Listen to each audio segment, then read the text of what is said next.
Hoy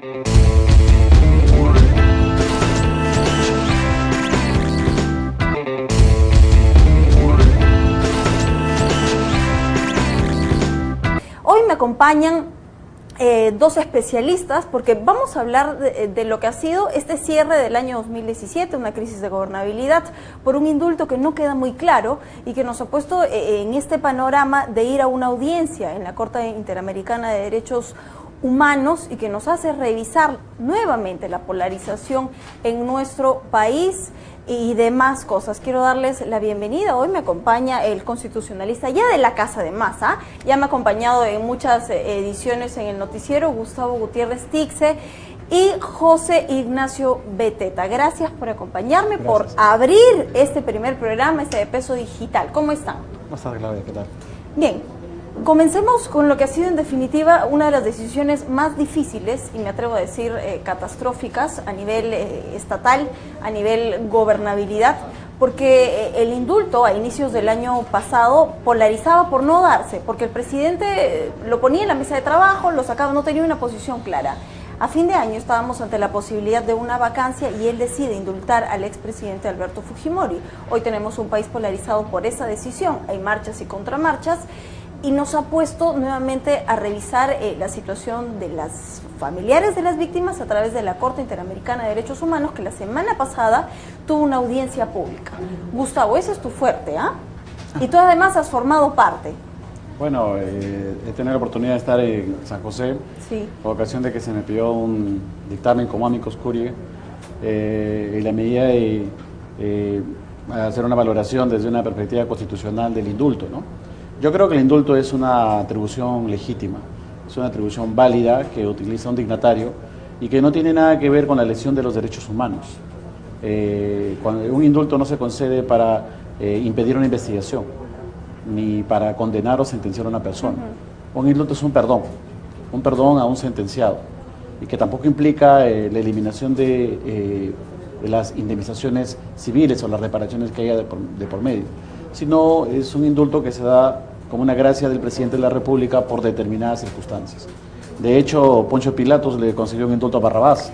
Gustavo, en definitiva tú has señalado algo importante. Esta es una facultad únicamente atribuida al presidente de la República, pero que tiene dentro de este contexto este acto de benevolencia de conceder precisamente esta gracia. ¿No Correcto. crees tú que se ve distorsionada por este evidente arreglo sobre la mesa de la vacancia, Kenji Fujimori, Avengers y demás? ¿No atenta eso contra la estabilidad, la gobernabilidad del país? Porque el indulto es una atribución política fruto de una negociación. O sea, yo no creo que la crisis se haya generalizado ahora. Hay crisis desde hace 10 años atrás. O sea, la crisis política se demuestra porque el indulto ha estado en la agenda de García, ha estado en la agenda de Humala y ha estado en la agenda de PPK desde el momento mismo que llegó al poder. Y tan es así que mucho se habla de componenda, pero analizando los hechos, un mes antes de presentar la solicitud de vacancia del presidente, PPK anuncia en Buenos Aires que a fin de año va a haber novedades con Fujimori porque probablemente le va a dar algún beneficio. Entonces, ¿cómo es que Pedro Pablo sale a la televisión, todo el mundo, tú lo has visto porque estás informada del tema, cómo es que un mes antes anuncia que va a conceder un beneficio al presidente y se puede ligar con el amarre de la vacancia? Entonces, si él mismo dijo un mes antes, en el mes de noviembre, y la vacancia se le presentó en diciembre, ¿cómo es que dijo que le iba a dar un beneficio? En efecto, José Ignacio, aquí necesito tu intervención. Este indulto nos hace mirar una serie de situaciones. Una de ellas es la revisión de esta junta médica, que en este momento anuncia que ellos no han formado parte de este proceso y que hay muchas irregularidades en el mismo. Mira, ¿cómo estás, Claudia? Un gusto estar contigo como Bien. siempre. Un gusto, doctor Gutiérrez. ¿Qué tal? Miren, yo creo que el tema de la gracia presidencial y de la atribución presidencial que tiene tanto PPK como lo hubiera tenido cualquier otro presidente, es algo que la población, la gente a veces no entiende muy bien, y yo creo que está muy bien que se esclarezcan algunos temas con respecto a esto. En primer lugar, porque cuando uno analiza los indultos a lo largo del tiempo, y nos tomamos el trabajo, digamos, de hacer este análisis, desde el año 80 hasta la fecha, se hicieron más de 300 indultos, se realizaron más de 300 indultos humanitarios, humanitarios. Y cuando uno analiza estos indultos humanitarios, Claudia, lo que ve es que muchos de ellos incluso no tenían prácticamente sustento alguno. Han habido muchos indultos que se han realizado solamente con el informe de una clínica privada, otros con un informe de la cárcel donde estaba, digamos, recluido el presidiario, ¿no?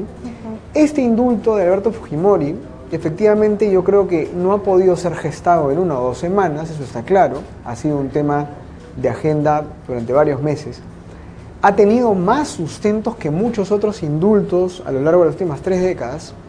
Sin embargo, ha tenido una serie de, como dicen justamente los doctores y los abogados, de vicios en la motivación, dicen, ¿no? O sea, en la forma en la que fueron presentados los documentos de sustento, ¿no?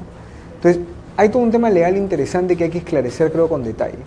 Porque más allá de si la vacancia fue una compraventa, fue una negociación bajo la mesa, eso de por sí podría ser un tema político, discutible, cuestionable, pero no entra, digamos, a cuestionar la validez, la legitimidad de esta gracia o de esta atribución presidencial. Entonces ahí la pregunta más bien es al doctor Gutiérrez, ¿no? O sea, ¿hasta qué punto los errores de forma o de fondo, ¿no? Los errores en los documentos A, B o C, el hecho de que la Junta luego diga, mira, yo no, yo sí, o que los personajes que actuaron en el proceso, ellos mismos cuestionen, ¿no es cierto?, el procedimiento, ¿hasta qué punto todo eso puede ser un argumento válido para deslegitimar jurídicamente esta figura y para incluso dar la posibilidad de que vuelva hacia atrás, digamos, anularla, ¿no? Y a eso, Gustavo, quiero sumarle la interrogativa de qué papel va a jugar la Corte Interamericana en ese momento a nivel funcional. ¿Se puede traer abajo este indulto? Mira, en principio, no sé, a mí me llama la atención que muchos se digan que hay irregularidades porque habría que eso comprobarlo, ¿no? En principio habría que comprobarlo porque en todo caso hay mucha suspicacia. Pero más allá de eso, lo cierto es que pongámonos en el caso inverso. Quisiera poner un ejemplo y para la opinión pública también.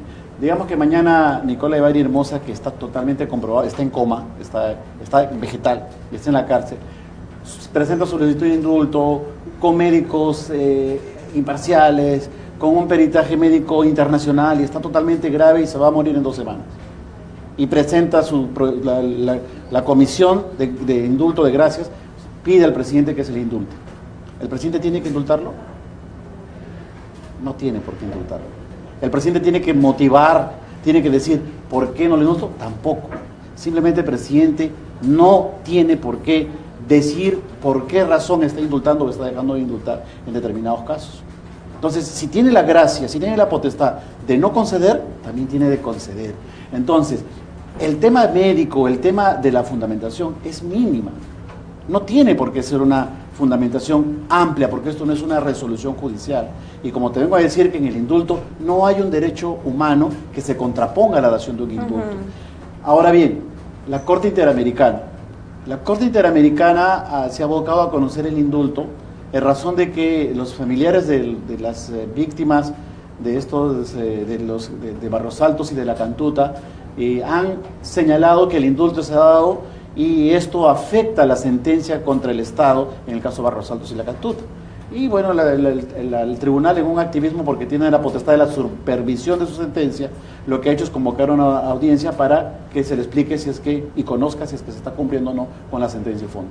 Ahora, si uno revisa la sentencia de fondo, porque lo que ocurre también es que hay mucha gente que no revisa las cosas, si uno revisa la sentencia de fondo, en ninguna parte se prohíbe el indulto, en ninguna parte el Estado incumple una obligación, todo lo contrario, hemos cumplido todo el mandato de la Corte en el tema de Barros Altos y la Cantuta. Es decir, no hay posibilidad.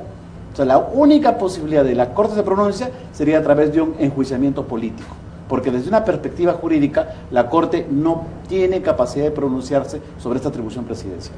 En efecto, en palabras más sencillas, Gustavo, para la gente que nos está viendo en esta transmisión, es que no va a surtir ningún efecto jurídico la intervención de la Corte Interamericana, más allá de ser un pronunciamiento general, por así decirlo. Una recomendación, probablemente, una invocación, etcétera, porque hubo un momento en el cual un juez de la Corte inclusive le preguntó a Gloria Cano, me parece, una de las peticionantes, le dijo, pero porque esta persona ya en un afán de desesperación no solamente vinculó el tema al Barros Altos, sino también a lo que hoy hablamos de la componenda con el indulto. Entonces dijo, bueno, si usted cree que es una componenda por el indulto, es un indulto irregular, es un indulto que tiene vicios de legalidad, le pregunto a usted, ¿ha presentado usted algún pedido de nulidad, una tacha, un recurso contra ese indulto? Y la señora Cano no supo qué responder. Porque en todo caso, si es que vamos a ligar el indulto a un acto irregular, a raíz de un uso abusivo que genera una lesión a través de una potestad como es el indulto, entonces tendría eso que iniciarse un procedimiento independiente, pero no una supervisión. O sea, estamos hablando de dos cosas totalmente distintas. Eso es muy interesante además, interesante que lo mencione, doctor, porque claro, en el momento en que nadie activa algún tipo de denuncia contra el indulto, de recurso, de amparo o cualquier figura jurídica como para ponerlo en cuestión, lo que están haciendo es prácticamente dejarle a la Corte Interamericana una potestad libre y general para decir cualquier cosa y opinar lo que quiera, digamos, ¿no? Ahora, en cuanto a la Corte Interamericana de Derechos Humanos, hay una pregunta interesante que yo sí me la hago a mí mismo y la he conversado con bastantes analistas, y es la siguiente, ¿no? Hay muchos que dicen que el Perú no se puede desvincular de esta Corte, del Pacto de San José, porque este pacto y su consecuente, digamos, subordinación a la Corte para todos los países, depende también de la pertenencia a la OEA de los países. Es decir, si yo quisiera desvincularme del Pacto de San José, tendría que desvincularme de la OEA también. ¿Hasta qué punto es eso cierto? Porque, digamos, claro, salvo Estados Unidos o países mucho más poderosos, quizás en algún momento podrían decirme, ¿sabes qué? Me voy, me quedo. Pero países como el Perú, que de alguna manera no tiene un poder geopolítico tan importante, siempre lo miran con recelo, porque no es tan fácil desvincularse de una organización de esta naturaleza, ¿no? Bien, a propósito de esta desvinculación, yo creo que el tema del indulto va a mantenernos un poco ocupados hasta en las próximas 2 semanas. Esperaremos el pronunciamiento de la Corte Interamericana de Derechos Humanos. En todo caso, en este momento, el ambiente, al parecer, gracias a la izquierda unida en un solo ideal, se sigue promoviendo esta vacancia presidencial por incapacidad moral permanente del presidente, por los nuevos indicios y suspicacias en torno al tema Odebrecht. Será un tema de debate seguramente más adelante. Estaremos esperando también la confesión de Jorge Barata, que es la pieza clave para poder cerrar esta ruta de dinero. Y quiero aprovechar esto último que ustedes han mencionado, que es desvincularnos del tema de derechos humanos. El tema de derechos humanos es un tema de más sensible. Es un tema que en este momento nos hace revisar qué es un error judicial, qué es un vacío normativo, porque estamos frente a una ola de violencia en el mundo, una ola de verdad de más preocupante, y que además no es una situación que se ha dado en este momento, es una situación que viene hace muchos años y que lamentablemente se trata en nuestro país como cualquier otro tema. Cuando hay una desgracia y se empiezan a revisar las cosas que se han dejado de hacer, proyectos de ley y etc., que en mi opinión, forman parte nada más de una politiquería oportunista. En este momento, si hablamos de la vulneración de derechos humanos y tal, nos tenemos que referir a esta pena de muerte precisamente por el caso de Jimenita, esta pequeña que ha perdido la vida a manos de un mísero ser humano de la peor manera, y que nos hace pensar en la posibilidad de, en definitiva, crear una sanción que sea de más drástica y, lo más importante, que siente un precedente vinculante importante en justicia en nuestro país. ¿Qué opinas tú, Gustavo? ¿Eres partidario de la opción de la pena de muerte, de la castración química? ¿Es necesario en este momento ser radicales y separarnos de los organismos internacionales para poder lograr sanciones que sean efectivas, mejorando el sistema de penas en nuestro país? Claro, lo que ocurre es lo siguiente, o sea, la justicia internacional tiene determinados niveles de vinculación. O sea, una de ellas, y la máxima o la de alto grado o de alta intensidad, es la suscripción de la competencia contenciosa de los tribunales internacionales. Entonces, la competencia contenciosa nos impone mandatos. El segundo nivel de vinculación es la suscripción de los tratados propiamente dichos, ¿no? Y finalmente la pertenencia a un órgano internacional de carácter multilateral. Nosotros podemos renunciar a la competencia contenciosa y eso no nos va a sacar de la OEA, o sea, seguimos siendo miembros de la OEA. Hay países que han solamente firmado los tratados, pero no han firmado la competencia contenciosa. Entonces, a la OEA vamos a seguir perteneciendo. De hecho, Venezuela sigue perteneciendo a la OEA. Por eso es que al parecer va a venir al Perú como una provocación, ¿no? Por tantas cosas que está pasando en Venezuela. Pero en el caso por ejemplo, en el caso de la pena de muerte, la suscripción está a nivel del tratado. O sea, nosotros podríamos renunciar por el caso, por ejemplo, del indulto, si es que hay un pronunciamiento político de la competencia contenciosa y ahí queda. Pero con el caso de la pena de muerte tendríamos que denunciar el tratado. O sea, tendríamos que prácticamente desvincularnos del tratado. Eso sí generaría una grave afectación a las relaciones multilaterales con el Perú, porque tendríamos que ser un paria internacional, porque todo el mundo está sujeto a un tratado, porque estaríamos yendo en retroceso, ¿no? Al incorporar, para incorporar una cláusula de naturaleza penal de alta intensidad, ¿no? Entonces, eso sí generaría serios problemas. Por eso yo creo que es prácticamente inviable la pena de muerte. Como ya hemos tenido experiencia, lo mismo ocurrió en los 90. Fíjate, en los 90, con el tema del terrorismo, la población también pues encarnizada quería que haya pena de muerte para los terroristas, y con la Constitución del 93 se incorporó la pena de muerte para los terroristas. Sí. Han pasado 30 años, 25 años, y no hay un solo terrorista condenado a pena de muerte. Entonces eso es lo que va a pasar con la violación. Probablemente vamos a reformar la Constitución y ahí va a quedar, no se va a aplicar. Entonces, sinceramente, yo creo que es una herramienta que usan mal los políticos para poder desviar el centro del debate. Pues, a todo el mundo le conviene ahorita que hablemos de la pena de muerte y pasa a segundo lado el tema de Odebrecht, ¿no? Para finalizar esta parte, cuando en realidad lo que se requiere son medidas legislativas inmediatas que eviten la perversión del sistema, que eso es lo que está fallando, porque hoy en día un violador tiene una pena de cadena perpetua, no tiene beneficios penitenciarios, tiene que morir en la cárcel, inclusive está prohibido los indultos, textualmente los indultos humanitarios. O sea, hoy en día un violador tiene que pudrirse en la cárcel, cuando es un violador de una menor de edad, seguida de muerte, peor, no hay tolerancia para nada. Pero ¿qué es lo que ocurre? Que como ocurren las violaciones en zona de extrema pobreza, en la selva, en la sierra, en lugares alejados, la madre tiene que ir hasta el centro de la ciudad donde hay un juzgado penal para que le hagan la evaluación o el peritaje médico legal. ¿Y sabe lo que dice el policía? Le dice, ya, te cito para que vuelvas de acá una semana. Que para que vuelva una semana para esa persona, por ejemplo, para nosotros no haya problema, pero para que una niña con su madre regrese, es una semana de gasto económico. Entonces, la perversión está en el sistema de control. Eso es lo que tenemos que cambiar. El día de ayer nosotros, José Ignacio, lo conversábamos también en el noticiero y tú no eras partidario de la pena de muerte. Y en este momento pues se habla de la educación, de la escuela de padres activa, de que hay que prevenir. Esas son cosas, en opinión mía, que es una política que se debe de trabajar. Yo no digo que no, pero de verdad, o sea, ya estamos, creo, al límite de cualquier situación y esa no va a ser la solución inmediata. José Ignacio, ¿cuál es la salida que tú le das frente a oponerte a esta pena de muerte? Bueno, como conversábamos ayer, dentro de estas medidas que hay que tomar para solucionar justamente lo que el doctor mencionaba, que era el problema de que la policía actúa, la fiscalía actúa y el Poder Judicial actúa, hay una serie de interferencias en el camino, ¿no? Pero además esa capacidad de respuesta, de reacción al crimen, la parte de fondo, la parte formativa, la parte de educación sexual, la parte social, la inclusión de la familia, como conversábamos ayer, como una unidad que tiene que ser, digamos, partícipe de la educación, etcétera, es muy importante. Yo creo que en este momento lo primero que se debe hacer, y ahí sí coincido con el doctor Gutiérrez, hay una serie de procedimientos que podrían ser reformados rápidamente, no solamente a nivel policial, sino a nivel fiscal. Lo que conversábamos ayer, la alerta ámbar, ¿no?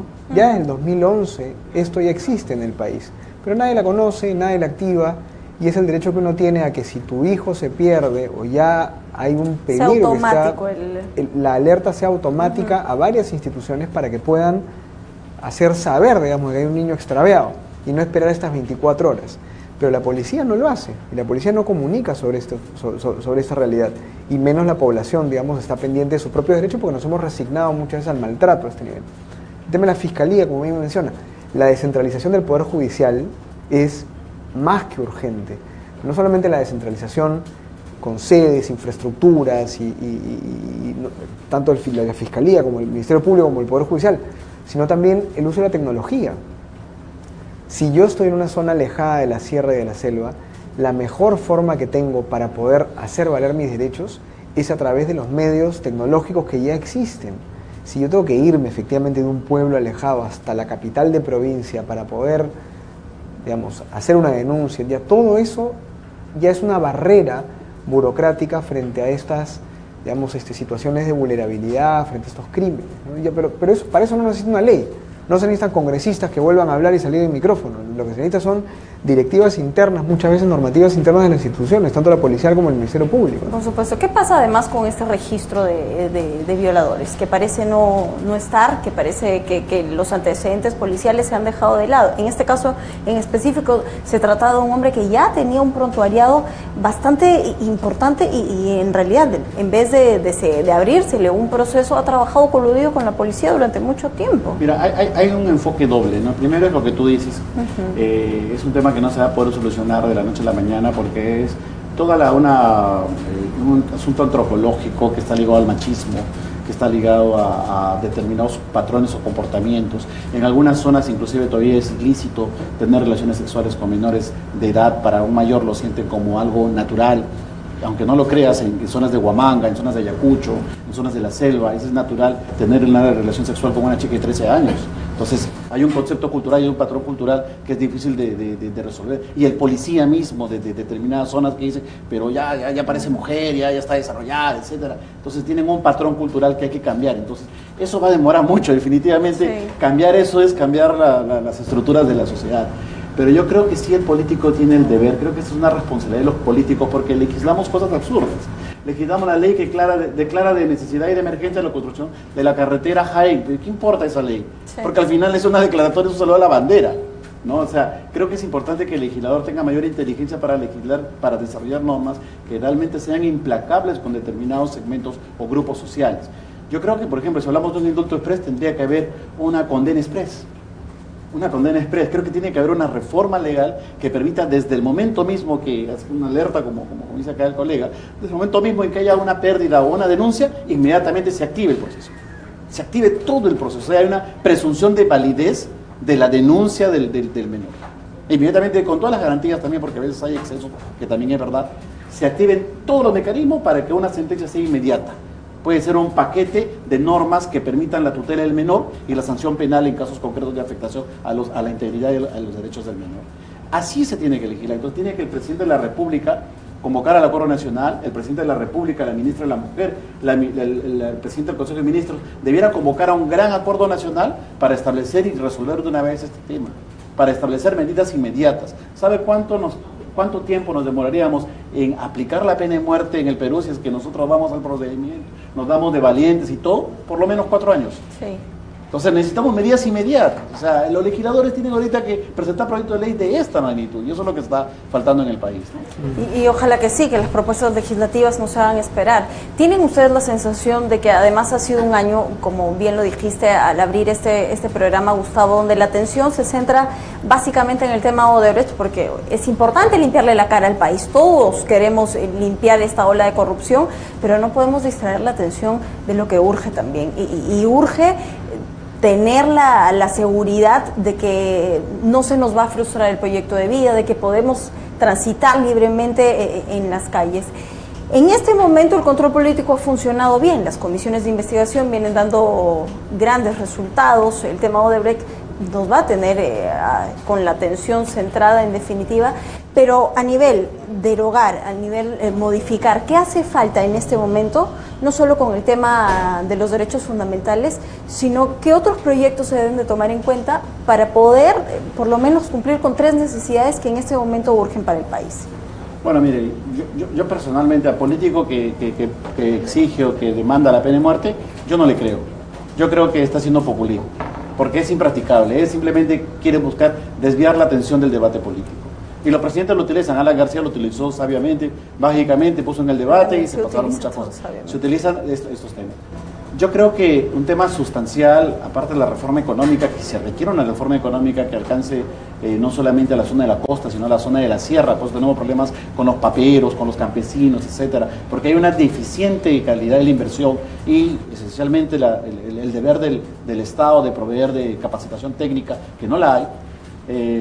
Yo creo que desde mi perspectiva como abogado, creo que es necesario también una reforma del sistema de justicia. ¿Qué es lo que está fallando?